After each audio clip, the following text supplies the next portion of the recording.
A passagem de hoje é Marcos 3, versículos 31 a 35. Vamos ler juntos. Chegaram então seus irmãos e sua mãe, e estando de fora, mandaram-no chamar. E a multidão estava assentada ao redor dele, e disseram-lhe: Eis que tua mãe e teus irmãos te procuram e estão lá fora. E ele lhes respondeu, dizendo: Quem é minha mãe e meus irmãos? E olhando em redor para os que estavam assentados junto dele, disse: Eis aqui minha mãe e meus irmãos.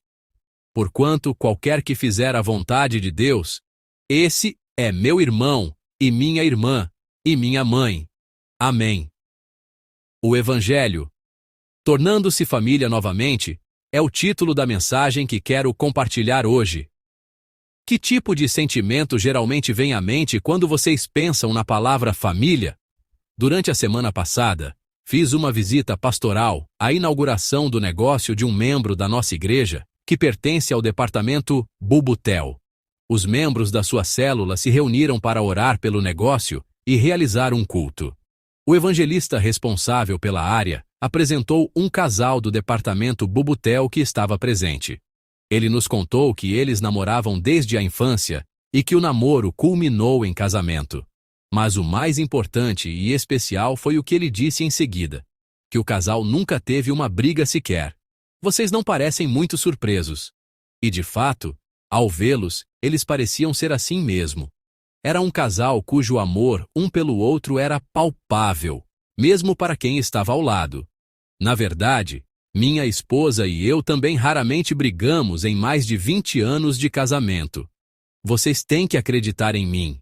Embora existam várias razões, a maior é que uma briga simplesmente não acontece. Desenvolvi uma espécie de método de sobrevivência, pensando: eu poderia morrer se me metesse com ela. Com o tempo, minha esposa percebeu, apreciou e compreendeu meu esforço em entendê-la. E assim entramos em um ciclo virtuoso de compreensão mútua. É por isso que quase nunca brigamos. Que sentimento a palavra família lhes traz? Um sentimento de calor e aconchego? A sensação de que sempre há alguém em quem se apoiar quando nos sentimos sozinhos? A certeza de que mesmo que o mundo inteiro nos vire as costas, nossa família nos aceitará como somos? Vocês sentem isso? Espero que as famílias dos nossos membros sejam assim. Mas, pergunto novamente: é realmente assim? A nossa família é realmente assim? Desejamos que seja e esperamos sinceramente que seja, mas vamos refletir mais uma vez sobre os sentimentos que realmente temos em casa. É sempre aconchegante e caloroso? É isso que sempre sentimos em casa? Na verdade, a maioria das famílias tem uma dualidade. Por sermos tão próximos e íntimos, às vezes ferimos uns aos outros com facilidade. E por nos sentirmos tão à vontade, às vezes tratamos uns aos outros sem o devido cuidado. Não seria esta a realidade da família à qual pertencemos? Provavelmente, seria difícil para qualquer um de nós dizer com confiança: isso não acontece na minha casa. Em reuniões de família, uma pergunta feita sem pensar pode causar uma ferida profunda em alguém. Às vezes, as expectativas sobre casamento, trabalho e sucesso se tornam um fardo, em vez de uma expressão de amor. Este também é um aspecto da família que vivenciamos na prática. É confortável, mas às vezes o excesso de conforto a torna desconfortável. É próxima, mas às vezes a proximidade excessiva nos afasta. A família sempre tem essa dualidade. Na passagem de hoje, há palavras que nos fazem questionar se foi realmente Jesus quem as disse. Jesus destrói completamente a ideia que temos de família e o que esperaríamos que ele pensasse sobre isso. Na passagem de hoje, Jesus mostra um lado que é até mesmo chocante. Enquanto Jesus estava ensinando dentro de uma casa, sua família veio procurá-lo. Eles esperaram do lado de fora. Vamos ler juntos os versículos 31 e 32. Chegaram então seus irmãos e sua mãe. E estando de fora, mandaram-no chamar. E a multidão estava assentada ao redor dele, e disseram-lhe: Eis que tua mãe e teus irmãos te procuram e estão lá fora. Amém. Jesus e uma multidão estavam dentro da casa. Do lado de fora, sua mãe e seus irmãos chegaram. Eles devem ter pedido para chamar Jesus. Alguém entrou e disse a Jesus: sua mãe e seus irmãos estão lá fora procurando por você. Como uma pessoa comum reagiria em tal situação? Por mais ocupada que estivesse, provavelmente sairia por um momento para cumprimentar a família. Apresentaria-os às pessoas reunidas. Depois diria: por favor, esperem um pouco em algum lugar. E voltaria ao que estava fazendo. A maioria das pessoas provavelmente faria isso. Mas, não importa o que acontecesse, eles provavelmente não teriam dito o que Jesus disse na passagem de hoje. Vamos ler juntos o versículo 33. E ele lhes respondeu dizendo: quem é minha mãe e meus irmãos? Amém. Jesus está dizendo algo muito diferente do que normalmente esperaríamos ou pensaríamos. Ele pergunta: quem é minha mãe e meus irmãos? Ele estava perguntando: quem é minha família? Ele não fez essa pergunta por estar genuinamente curioso sobre quem era sua família. Não é que ele tenha perguntado por ter amnésia e não reconhecer sua própria família. Ele disse isso com uma clara intenção. Em uma interpretação extrema, estas palavras poderiam significar: eles não são minha mãe e meus irmãos. Na verdade, essa resposta é decepcionante até para nós que a ouvimos hoje. Chegamos a pensar como Jesus pôde dizer algo assim. Mas como a família de Jesus, que ouviu essas palavras, deve ter se sentido? Como se sentiu a família que se deu ao trabalho de ir até lá? Deixando de lado os irmãos, tratar a própria mãe assim. Ao ler esta passagem, chegamos a nos perguntar: este é o mesmo Jesus que conhecemos?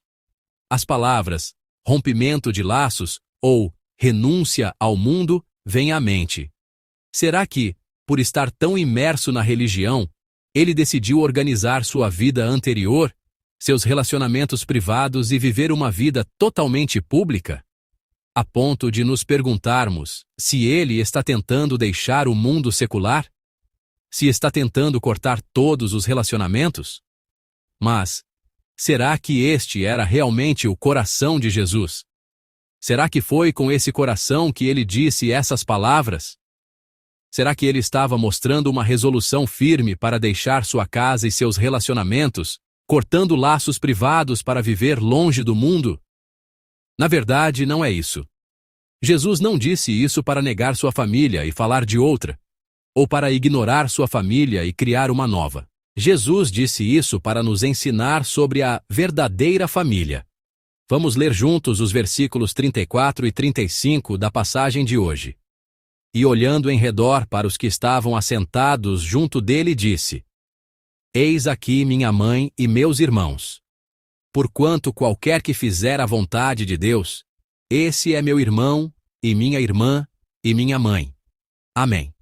Jesus voltou seu olhar para as pessoas reunidas ao seu redor, e olhando para elas, disse: eis aqui minha mãe e meus irmãos. Aqueles que estavam sentados ao seu redor, ouvindo a palavra de Deus, eram sua mãe e seus irmãos, disse nosso Senhor, e acrescentou: porquanto qualquer que fizer a vontade de Deus, esse é meu irmão, e minha irmã, e minha mãe. Nestas palavras, podemos entender o significado de família para Jesus. É que as pessoas que ouvem a palavra de Deus e vivem de acordo com ela são a família de Jesus. A palavra importante aqui é qualquer. Qualquer um. A palavra qualquer inclui todas as pessoas. Obviamente, a família biológica de Jesus não é excluída, mas pode ser incluída. Como sua família biológica também está incluída, não se trata de romper com a família para criar uma nova, nem de pensar em novas condições para que alguns possam entrar e outros não. Pelo contrário, ele abriu um caminho para que todas as pessoas pudessem se tornar família, para que ele pudesse se relacionar com todos. Abrir o caminho para que qualquer um possa se tornar família. Este é o verdadeiro coração de Jesus a respeito da família. Sobre este Qualquer um. Na verdade, nossas famílias não têm sido assim. Pelo contrário, havia uma linha tênue e uma parede estranha que a família possuía. Hoje em dia, mudamos muito, mas pensem na sociedade antiga de 2000 anos atrás. A família era como uma pequena nação governada quase que exclusivamente pelo patriarca. Não precisamos voltar 2000 anos. Vou lhes contar algo que aconteceu há apenas alguns anos. No início dos anos 2000, durante uma viagem missionária de curto prazo ao Oriente Médio, ouvi esta história diretamente de um missionário local. Antes da chegada da nossa equipe, houve um atentado à bomba em Omã. Um homem atacou um hospital administrado por missionários. Um médico e vários funcionários do hospital foram martirizados. A razão pela qual este homem cometeu o ataque foi verdadeiramente absurda, chocante. Não sei como é agora, mas na época, quase não havia hospitais modernos em Omã. O hospital administrado pelos missionários era praticamente o único hospital moderno, e por isso, os missionários podiam trabalhar legalmente naquele país islâmico. A esposa do homem que cometeu o ataque foi tratada neste hospital. No entanto, o tratamento desagradou ao marido, e por isso ele cometeu o atentado, e pessoas morreram. Imaginem só. Por que este homem ficou descontente? O tratamento não funcionou? Ou os funcionários do hospital foram rudes? Não. O médico missionário e os funcionários do hospital foram extremamente gentis com esta família muçulmana. E o tratamento correu bem, com a esposa se recuperando. Mas este homem ficou insatisfeito. E a razão da sua insatisfação foi porque ele sentiu que minha esposa estava sendo influenciada por outro homem, um médico estrangeiro. Ele pensou: por ser minha esposa, ela deve estar apenas sob o meu controle, mas está sendo influenciada por um missionário estrangeiro. E por isso atacou o hospital. Sentimos uma terrível violência sob o nome de família. Eu disse que a família tem uma dualidade. Há conforto e calor, mas também pode haver um lado muito fechado e negativo. Há poucos anos, e talvez ainda hoje em alguns lugares, a família é um lugar com essa característica de fechamento. No entanto, ao longo da história humana, a família muitas vezes se tornou uma comunidade fechada. Em vez de ser um refúgio de proteção e amor, tornou-se uma fronteira de controle e exclusão. Em algumas comunidades, até mesmo a fé foi aprisionada dentro dos limites da família e da linhagem, dividindo e excluindo pessoas.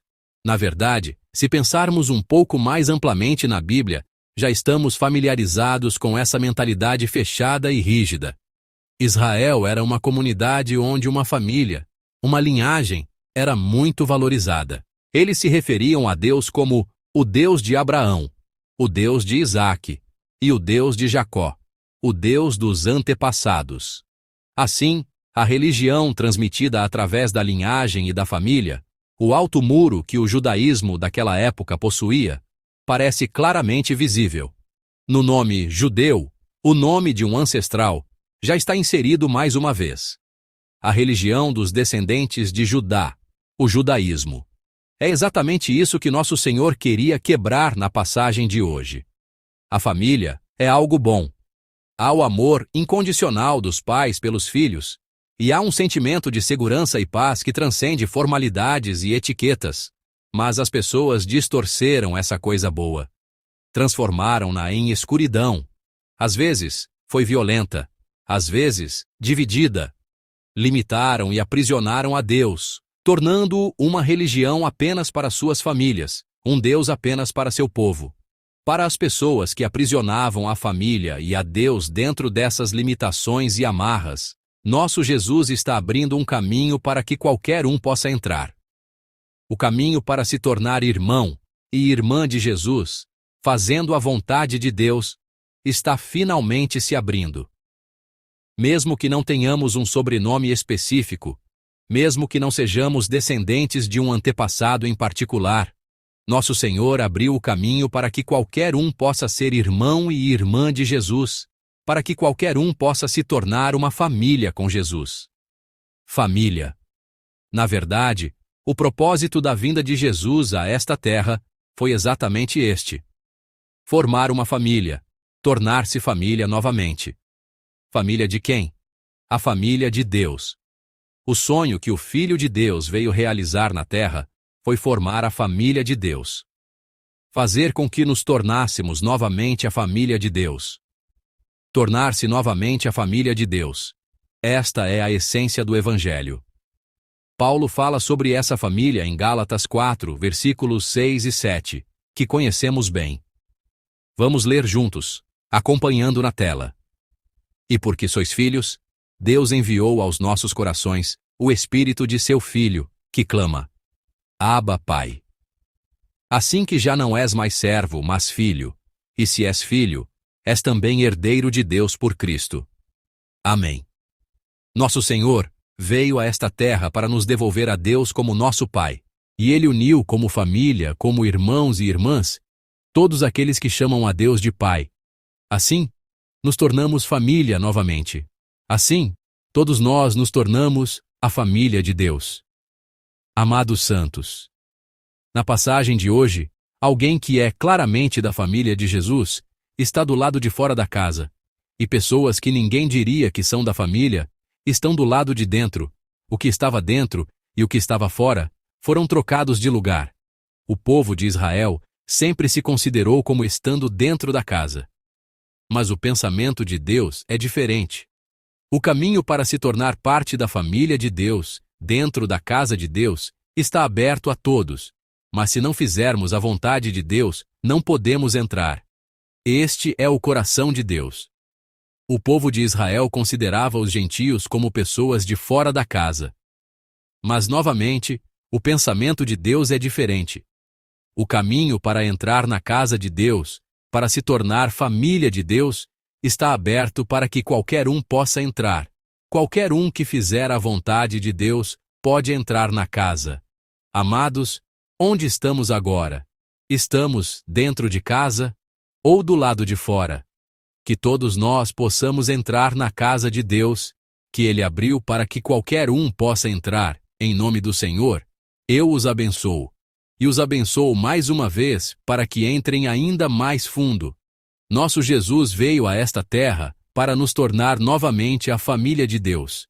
Ele veio para que pudéssemos levantar nossos rostos para o céu e chamar a Deus novamente de nosso Pai. E para que pudéssemos nos virar uns para os outros e os santos pudessem se chamar de irmão e irmã.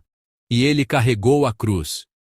Ao derramar seu sangue e morrer naquela cruz, nós nos tornamos família novamente.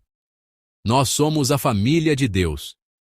Não por linhagem humana, mas pelo precioso sangue de Jesus, nos tornamos uma família. Vamos restaurar Deus como nosso Pai. Que vocês tenham uma comunhão mais íntima com Deus, nosso Pai. Em nome do Senhor, eu os abençoo. Vamos restaurar a fraternidade entre os santos. Nós, que juntos chamamos o mesmo Deus de Pai, somos irmãos e irmãs, uma família. Que vocês vivam compartilhando e desfrutando desse profundo amor dentro da comunidade de irmãos e irmãs. Em nome do Senhor, eu os abençoo. Que todos os nossos membros desfrutem plenamente da bênção de se tornarem a verdadeira família, a família de Deus, que Jesus restaurou na cruz, e que vivam compartilhando esta abençoada notícia com aqueles que ainda permanecem fora de casa, por ainda não terem se tornado família. Em nome do Senhor, eu os abençoo. Vamos meditar na palavra que recebemos e cantar juntos: Ele sabe o meu nome. O Senhor que me criou habita em mim. Desde o início, minha vida esteve em suas mãos. Ele sabe o meu nome e todos os meus pensamentos. As lágrimas que derramo, Ele as enxugou. Ele é meu Pai, e eu sou seu, aonde quer que eu vá. Ele nunca me deixa. Ele sabe o meu nome e todos os meus pensamentos. Quando eu clamo Abba, Ele me ouve. Ele sabe o meu nome e todos os meus pensamentos. As lágrimas que derramo, Ele as enxugou. Ele sabe o meu nome e todos os meus pensamentos. Quando eu clamo Abba, Ele me ouve. Vamos orar juntos, meditando na palavra que recebemos. Vamos refletir sobre nossas próprias vidas. Eu sou um membro da família dentro de casa? Ou sou um estranho do lado de fora? Pelo precioso sangue de Jesus, todos nós nos tornamos a família de Deus. Uma vida com um relacionamento mais profundo com Deus, nosso Pai, e uma comunhão mais rica com nossos irmãos e irmãs na fé. Que eu, nossa célula e nossa igreja possamos ser assim. Vamos ter um tempo de oração juntos. Oremos. Pai de amor, obrigado. Quem somos nós para que nos permita chamar a Deus de Pai? Obrigado por romper a escuridão e o fechamento da família humana e abrir um caminho para que todos nós, qualquer um, possamos nos tornar a verdadeira família de Deus. Ajuda-nos a viver lembrando deste amor, guardando, desfrutando e compartilhando a família de Deus, formada pelo teu sangue. Que todos nós possamos viver proclamando esta abençoada notícia, para que mais pessoas possam chamar a Deus de Pai, e mais pessoas possam se tornar nossos irmãos e irmãs. Obrigado. Em nome de nosso Senhor Jesus Cristo, oramos. Amém.